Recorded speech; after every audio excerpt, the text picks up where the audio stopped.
ازيكم يا حلوين؟ عاملين ايه؟ بصوا بقى، الحوض صاحيه من النوم النهارده، المطبخ نظيف فل، وحتى البوتاجاز يا ناس بصوا النظافه والرواقه على الصبح كده. يا دوب اللي عمل له كوبايه شاي الصبح كده، حاجات بسيطه. بس المطبخ الحمد لله رايق ونظيف واخر فل. طيب دلوقتي قلت افضي كده المطبقيه من الحاجات اللي عليها. اللانش بوكس كان البديل بتاع مليكه، واعمل لي كوبايه قهوه كده علشان ايه؟ افوق واشوف حالي هعمل ايه. تمام كده. معلش دي الحته اتعادت مره تاني علشان اعمل. بصوا بايظه ومكحينه، بس بتظبط القهوه عليها قهوه بنت جباره. بصيت لقيت الموبايل بيرن، بيقولوا لي مين؟ بابا ده تعالوا انزلوا انا جايب لك مفاجاه. يا لهوي، مفاجاه! بصوا بقى المفاجآت، هي الرجاله بيجي منها مفاجآت غير كده. كرومب دي مفاجأة. الكرومب عشان يتخزن عشان رمضان، هو حتى قال ان الكرومب ناوي يختفي في رمضان ولا حاجة. المهم الراجل ابتلاني بثلاث كرنبات. مفيش راحة. الست المصرية دي بترتاح وقت ما بتموت، بس اما ان تقعد كده يوم يقولوا النهاردة راحة بتاعتها، لا لا لا لا لا, لا مفيش كلام زي كده. شمرت وقلت بسم الله، وابتديت دلوقتي اسلق واقطع وانزل لكم الطريقه دي. عايزه اقول لكم الطريقه دي منجزه جدا جدا جدا وحلوه. خلصت بقى الثلاث كرنبات، كان ظهري ده اتقسم. قلت بسرعه اعمل لهم شويه غدا كده على السريع. قعدت افكر، قلت هي الكفته المنجزه دي كفته كده يا جماعه، ايه خطيره وسريعه في السريع وطعمها لذيذ وبيعجبوا الاولاد. هبقى انزل لكم برضو الطريقه كده، عشان ايه الفيديو ما يطولش معاكم. بتاع الروتينات مش بحبه يكون طويل وتزهقوا مني في الروتين. تمام. عملت معاها شويه مكرونه اسباجيتي. طبعا انت ممكن تعملي معاها بالعيش والطحينه وكده، تبقى برضو جميله.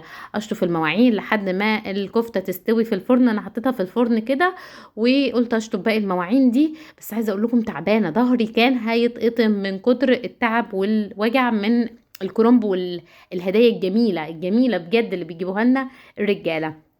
الكفتة كده خلاص قربت في الفرن. بصوا شكلها بتنفش كده نفشة بتحسسك ان هي كباب وكفتة. حطينا الغدا واتغدينا بالهنا والشفا. طبعا احنا بنمتحن دلوقتي، فقمت اذاكر مع محمد شوية. خلصنا المذاكرة وقلت النهاردة ابتدي بقى ايه، اجهز لرمضان وتنظيفات رمضان. قمت غيرت الملايات، لمعت شوية في الحيطان تمام اللي جنب السراير. هو الحيطان يعني الحمد لله انا ايدي فيها على طول، بس قلت وماله انضف الحيطان اللي جنب السراير، مطرح الرجلين مطرح لمسة الايدين كده.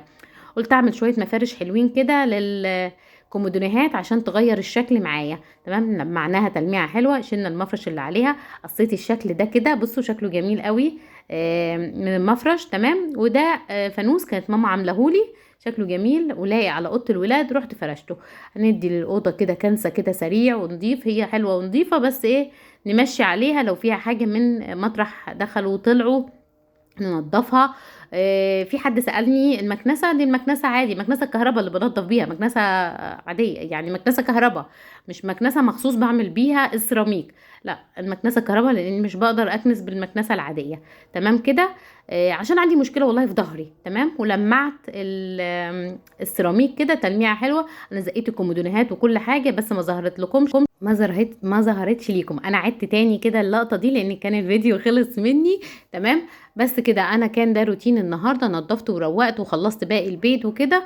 والمغرب أذن، وبدل المغرب أذن كده انتهى. انا بعد المغرب يا جماعه والله بستريح، يعني ايه، ببقى فاصله كده خلاص، بصلي المغرب. ومن المغرب للعشاء ببقى قاعده على مصليتي اسبح، اخد وردي، اقرا قراني كده من المغرب للعشاء. ومن بعد العشاء برضو اشوف لو ورايا حاجات بسيطه كده، اقعد على الفيس شويه اشوف الدنيا ماشيه ازاي. وبعد كده لازم هقوم اشوف العشاء على الساعة 10 11، بقوم اشوف العشاء واعشي وانيم العيال. واليوم بيكون معايا اتقتل خلاص كده. اشوفكم على خير ان شاء الله في فيديو تاني وروتين تاني بإذن الله. اسيبكم في رعاية الله. مع السلامة.